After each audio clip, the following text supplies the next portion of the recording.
लेकिन के शर्मा जी, ऐसा क्यों है कि सरकार कोई भी फैसला ले उसका विरोध विपक्ष करता है? अब आज प्रधानमंत्री ने बोला कि मेरा गला घोटने की कोशिश की गई, 2 घंटे तक मुझे बोलने नहीं दिया है। अब वो जब ये आज बोले उसके बाद उम्मीद कर रहे हैं, और उन्होंने इस संदर्भ में भी ये बात बोली कि संसद में जब कार्रवाई हो तो सब अपने अपने हिस्से का बोल सके। आपको लगता है वो हो पाएगा? के शर्मा जी, ये तो सारे देश ने देखा था सुचेता जी उस दिन कि उस दिन विपक्षियों की हालत क्या थी। ये इस तरह चिल्ला रहे थे जैसे लग रहा था कि इनकी कुर्सियों के नीचे जो है कील काटे गड़े हों। इस तरह उछल उछल के ये अपनी जो असलियत थी वो दिखा रहे थे। और सही बात है, ये जो हम कहते थे कि ये भगोड़े हैं, ये सुन नहीं सकते प्रधानमंत्री जी की आवाज, और इसीलिए सदन छोड़ के भाग खड़े हुए। तो ये इनकी वास्तविकता है, हकीकत है, क्योंकि इनको देश के लोकतंत्र से या संसद की मर्यादा और गरिमा से कुछ लेना देना नहीं है। इनको केवल वहां पर संसद को सड़क बनाना है, और वही ये जानते हैं और वही कर सकते हैं। तो वही इन्होंने उस दिन भी किया।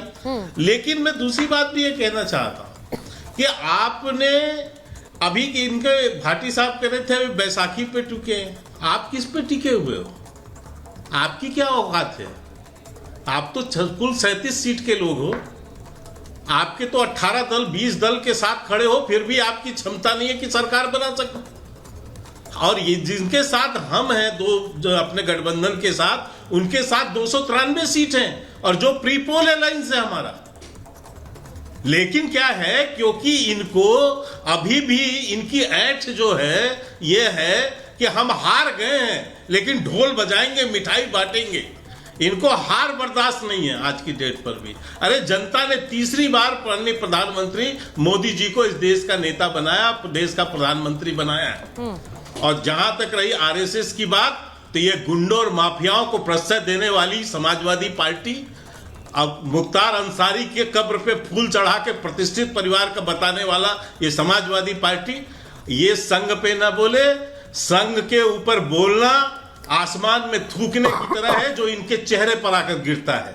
ये सिखाने चले हैं, ये बताएंगे राष्ट्र निर्माण, ये बताएंगे राष्ट्र। अच्छा, जो आतंकियों को छोड़ने की बात करते हैं, ये हमको ये ज्ञान दे रहे हैं। तो ये भाटी साहब की जो समाजवादी पार्टी है, ये जानी ही इस नाम से जाती है।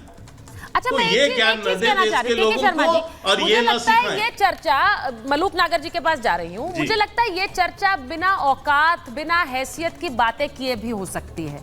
हम सब, मैं जानती हूँ मेरे सारे मेहमान जो है यहाँ पर पार्टियों के बड़े जनता ने दिखाया है इनको हैसियत। सीरियसली ये बोल रही हूँ, मुझे लगता है कि किसी भी पार्टी के नेता की हैसियत औकात, जनता जो दिखा रही है उसी की तो बात कर रहे हैं। हाँ, और क्या कह रहे हैं? ठीक है, जनता ने दिखाई है और जनता को ये हक है कि वो नेताओं की हैसियत बताएं। इनकी भाषा, जब ये संघ को इस तरह अपमानित करते हैं, एक राष्ट्रवादी संगठन को इस तरह से ये अपमानित करते हैं, तो इन्हें बताना पड़ेगा इनकी हैसियत। और मैं इसीलिए बता दूं कि आपकी जब से समाजवादी पार्टी बनी है, तब से उसकी हैसियत सिर्फ उत्तर प्रदेश रह गई। उत्तर प्रदेश से बाहर 1 इंच कहीं जमीन नहीं है। लेकिन उस संघ की बात कर रहे हैं जो केवल भारत नहीं, विश्व के तमाम देशों में जिस संगठन का जो है अब भाटी जी पहचान है, जिसके सबसे बड़ा कोई सामाजिक और रचनात्मक संगठन है तो संघ है। उसके सामने बोलने का, मुझे उन्हें समय देना पड़ेगा। बोलने का केवल ये अपशब्द बोल सकते हैं, इसलिए इनको मुझे बताना पड़ेगा कि आपकी हैसियत आ जाए महाभारत में। मुझे उनको भी समय देना है, लेकिन भाटी जी जल्दी से रिप्लाई दे दीजिए। वो कह रहे हैं कि आप, मैं एक बात बोल दूं केवल सुचरिता जी, बोलिए, जवाब दे दीजिए।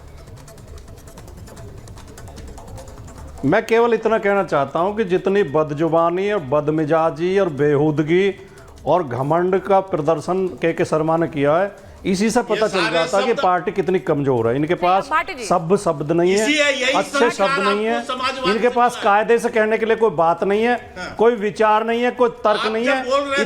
इसलिए बदतमीजी पे उतर जाते हैं, और मुझे इनकी बदतमीजी का कोई जवाब नहीं देना। इनका चरित्र इनकी जगह, हमारा चरित्र हमारी जगह। हम अपनी शालीनता नहीं छोड़ेंगे। ये कितनी बदतमीजी करें, कितनी गाली गलौज करें, हम शालीनता से बात चाहती नहीं हूँ, क्योंकि इसमें होता क्या है, इसमें मुद्दे खो जाते हैं, माफियाओं को बढ़ाने, इसमें मुद्दे खो जाते हैं, शालीनता की सीख दे रहे हैं। यही होता है। और कई बार ऐसा होता है, ये ऐसी गाली पहली बार तो देते नहीं रहे, हुआ मैं है। गाली नहीं दूंगा। नहीं ये गाली देते रहे क्योंकि ये इनका मैं चरित्र किसी को ने ऐसा गाली संस्कार देने भी मिला नहीं दूंगा इनके ना माँ मंच बाप ने पे। ऐसे ही पढ़ाया होगा। ये तो मेरा रोल है ना सर। आपका भाटी चरित्र, जी, आपके आपको संस्कार भरोसा है। तो मुझ पर होना आपके चाहिए और के संस्कार शर्मा है। जी को भी। अच्छे इस मंच पर शिक्षक कोई गाली नहीं देगा ना अच्छे है, तभी शिक्षक मैंने अच्छा टोका परिवार है। इन्हें एक नहीं मिला मिनट, होगा, ठीक है। इसलिए अच्छे संस्कार नहीं मिले। अब एक बार मैं मलूक नागर जी के पास जा रही हूँ। मलूक जी, जो बात प्रधानमंत्री ने कही है, मैं बार बार उस पर आती हूँ, लेकिन उससे उन्होंने आज बोला कि दलों को पीछे छोड़कर अब देश की बात करनी है, देश हित में लड़ाई लड़नी है। बहुत लड़ाई लड़ ली हमने जनवरी से, लड़ाई तो चलती जा रही महाभारत में अभी भी, लेकिन ये देखिए वो लड़ाई पीछे छोड़कर देश की बात करनी है, वो ये कह रहे हैं। आज क्योंकि वरुण पुरोहित जी भी बैठे हुए हैं, राहुल गांधी ने बोल दिया हमारा सिस्टम ही फ्रॉड है, हमारा शिक्षा प्रणाली फ्रॉड है, हमारा एग्जाम सिस्टम फ्रॉड है।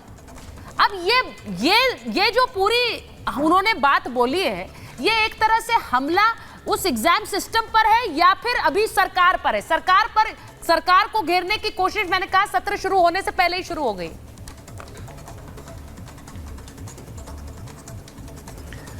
देखिए सुचित्रा जी, देश सबसे पहले है और सबको देश को सर्वोपरि रखना चाहिए और देश के लिए सबको आगे आकर के काम करना चाहिए।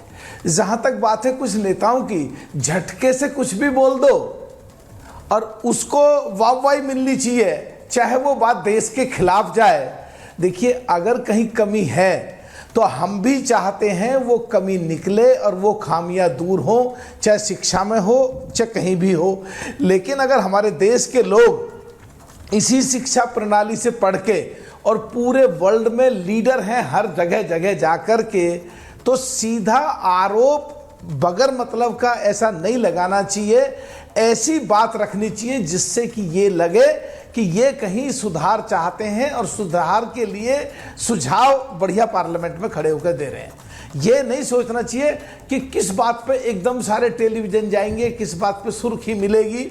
एक सुचित्रा जी, कल की बात में मैं कहना चाह रहा हूं, जो कल का सब्जेक्ट था, जो माननीय सुप्रीम कोर्ट ने आज जिस पे एक आदेश दिया है जी कि पिछले 2022 में जो मैं बिजनौर लोकसभा जहां से सांसद था, करीब 100 किलोमीटर हमारा उत्तराखंड से उसमें से निकलते हैं। मैं उस करीब 500 शिविर में, हर शिविर में जाता था, तो मैंने वहां जो हालात देखे, एक मीरापुर, बिजनौर लोकसभा की मीरापुर विधानसभा में एक जौला और एक जौली गांव है, वहां के मुस्लिम अपना नाम लिख करके और बहुत बढ़िया सेवा कर रहे थे। ये मुद्दा मैंने पार्लियामेंट में आके उठाया कि एक ऐसा नजारा देखने को मिला। सड़क की मांग करी थी, सड़क टूटी हुई थी, और उनकी तारीफ करी कि ऐसा नजारा देखने को मिला कि जौला गांव के वो कुरैशी समाज के लोग खिदमत कर रहे थे, सेवा कर रहे थे, और इसीलिए हमारे देश की पहचान है। तो इस बात को ऐसे लिया जा सकता था। कुछ पार्टियां आके इस पे भी राजनीति की और हमारे नेता से भी क्वेश्चनिंग की। तो जब डायरेक्ट आकर के और दो हिस्सों में ये चीज को बांट दिया, हिंदू या मुसलमान, और जो ईद पे सारे हम लोग हिंदू लोग मुसलमानों के यहाँ जाते हैं, उससे परे जाके भी गंदी राजनीति करके कुछ पार्टियों ने इस पर आगे बढ़ाई। तो हमने तो चौधरी चरण सिंह जी की विचारधारा को रखते हुए हमारे नेता तो जयंत चौधरी ने सेकुलर होने का प्रमाण दिया और उन्होंने अपनी स्थिति बिल्कुल साफ रखी कि इस तरह की। नहीं मलूक जी, देखिए आप तो अपना गिरेबान साफ कर रहे हैं, पाक साफ कर रहे हैं, लेकिन उस समय आप आरोप लगा रहे हैं किस पार्टी पर, ये भी बताइए ना। यहाँ पर तो बैठे हुए हैं ना, नाम लेकर बोल दीजिए, क्योंकि उस पर तो विपक्ष भी हंगामा कर रहा है कि भाई आरएलडी तो बोल रही है खुलकर बीजेपी के खिलाफ। मैं सीधा सीधा आरोप लगा रहा हूं। देश के लिए काम ना करके, देश के लिए ना देख के, प्रदेशों का ना देख के, सस्ती राजनीति करने के लिए कांग्रेस बगैर मतलब के कहीं ना कहीं चीज को लेके खड़ी हो जाएगी, जिसको देश में कई जगह चुप भी रहना चाहिए, वहां भी लाकर के चीजों को खड़ा कर देगी उठा करके। मैं सीधा सीधा बोल रहा हूं आपको। तो मैं कह रहा हूं, जो आज राहुल गांधी जी ने जैसे बोल दिया कि देश का सिस्टम फ्रॉड है, अरे हम भी इसी देश में, तुम भी इसी देश में हो, तुम्हारे भी इस देश के लिए काम करा, प्रधानमंत्री रहे तुम्हारे परिवार से कई, उनके भी शिक्षा प्रणाली में कहीं ना कहीं योगदान रहा है। ये मिनिस्ट्री जब भी थी, आकर के सीधा इस तरीके से बोलोगे तो पूरे वर्ल्ड में हमारे देश की मुझे क्यों ऐसा लगा कि आपने सहयोगी दल को टारगेट कर रहे थे, नाम आपने कांग्रेस का ले दिया, ऐसा मुझे लगा। लेकिन मैं एक बार जरा वरुण जी से पूछ लेती हूँ, रुकिए एक मिनट। हाँ, सपा पर भी बोल रहे थे मलूक जी, सपा को भी निशाने पर ले रहे थे कि नाम लेने से बच गए क्योंकि इनके पुराने साझेदार रहे हैं।